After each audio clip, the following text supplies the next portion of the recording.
আগামী 24শে ফাল্গুন শিবরাত্রি আসছে, জোরে বলুন হ্যাঁ না না। কি বার পড়েছে জোরে বলুন? বুধবার। বুধবার। এবার আপনাদের বলে যাই, বিল্বমঙ্গলের মা ভবানী দেবী বিল্বমঙ্গলের পায় নাই, তার আগে শিব পুজো করছে। আপনাদের কাছে নিবেদন রইল, আপনারা শিবরাত্রির দিন যারা শিবরাত্রি করেন, ব্রত করেন, তারা হাত তুলুন। কারা কারা ব্রত করেন? বেশ, নামান। আচ্ছা, যারা ব্রত করেন এবছর করবেন, আগের দিনে হবিষান্ন করতে হয়। কি বললাম? আগের দিনে হবিষ পেতে হয়। যে বিছানাতে শুয়ে থাকবেন সেই বিছানায় শুয়ে থাকতে পারবেন না, আপনাকে কম্বলের ওপরে শুতে হবে, নিরামিষ খেতে হবে।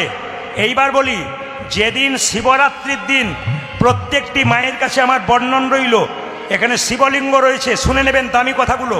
আজকে যতগুলো কথা বলবো প্রত্যেকটা নতুন কথা জেনে নিন আপনারা। কি বললাম?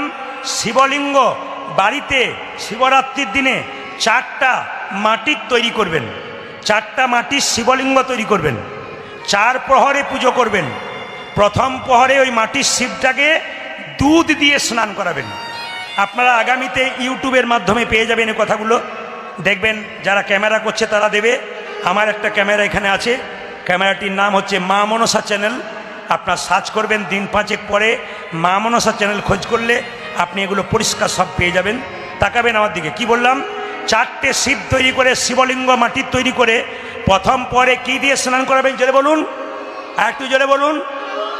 তৃতীয় প্রহরে দই দিয়ে দধি, তৃতীয় প্রহরে ঘি দিয়ে, আর চতুর্থ প্রহরে আপনি স্নান করাবেন কি দিয়ে জোরে বলুন? হ্যাঁ না, মধু দিয়ে। তাকান আমার দিকে।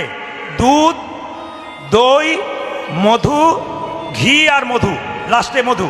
এইবার শুনে রাখুন, যে যেখানে বসে আছেন, এই শিবলিঙ্গে যে আপনারা জল ঢালেন, অনেকের প্রশ্ন অনেক রকম হয়। তামার পাত্রে শিবলিঙ্গে দুধ, দই, ঘি, মধু দিতে নাই।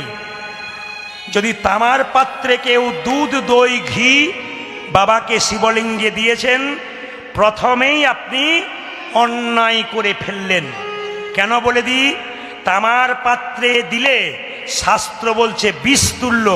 তামার পাত্রে দুধ, দই আপনি খেলে আপনার ক্ষেত্র বিষ তুল্য। আপনি তামার পাত্রে বাবাকে জল দিতে পাবেন, কিন্তু পিতলের পাত্রে আপনি ঘি, দধি, দুগ্ধ সব দিতে পাবেন। যদি পিতলের পাত্র কারো না থাকে, সবচাইতে শাস্ত্র বলছে ভালো কোনটা জানেন?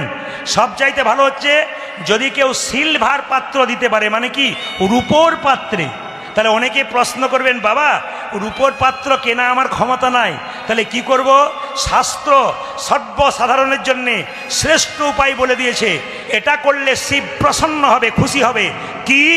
যদি কেউ মাটির ভাঁড়ে করে দুধ, ঘি, দই, জল দিতে পারে বাবার শিবলিঙ্গে, তাহলে বাবা খুব খুশি হয়ে যায়। এবার প্রশ্ন করে অনেকে, শিবলিঙ্গে বেল পাতা কটা দেবো? হাত তুলে বলুন তো। এতদিন শিবলিঙ্গ পুজো করছেন, এখানে শিবলিঙ্গ রয়েছে, জানবেন কোথায়? আসর এসে জানবেন। আমার প্রশ্ন আপনাদের কাছে একটাই। কি প্রশ্ন? হিন্দু সনাতন ধর্মের মানুষ করে, বোঝে না কেন? আমার পাড়াতে দুর্গা পুজো হচ্ছে, বাবা ছেলেকে নিয়ে গেছে, ছেলে বলছে বাবা ময়ূরের বাহন কার্তিকের বাহন ময়ূর, আর মোটা মতো পেট মোটা গণেশ, তার কেন বাহন ইঁদুর? বাবা তখন বলছে চুকাক, বাড়ি চল, দেখলি ভালো করলে তো প্রশ্ন করিস না। বাপও জানে না তো ছেলেকে জানাবে কি করে? আপনি আসরে আসবেন কেন? আপনি তো কিছু জানবার জন্য আসবেন। আজকে হরিবাসর আপনারা বসে আছেন কষ্ট করে কেন? কীর্তন শোনার পর প্রশ্ন করবেন না? 3 ঘন্টা যে বসে এলাম, কি পেলাম? পেলেন কি? আপনি হিসাব করে যেতে হবে আপনাকে। তবে বলে দিই আপনাদেরকে, যে যেখানে বসে আছেন, শিবলিঙ্গে কটা বেলপাতা দেবেন? শিব পুরাণ বলেছে যদি বেলপাতা ছেঁড়া হয় তাও দেবেন, বেলপাতা যদি গুঁড়ি হয় শুকনো তাও দেবেন। বাবা অল্পতে সন্তুষ্ট, তার জন্যে বাবার নাম আশুতোষ। গঙ্গা জল দিলে বাবা খুশি, না পেলে হ্যান্ড পাম্পের জল দেবেন, তাতেও বাবা খুশি।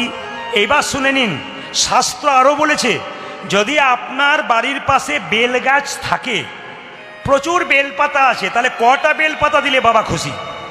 যদি বেলপাতা, জেনে নিন আপনারা, বাবার আরেক নাম রুদ্রদেব।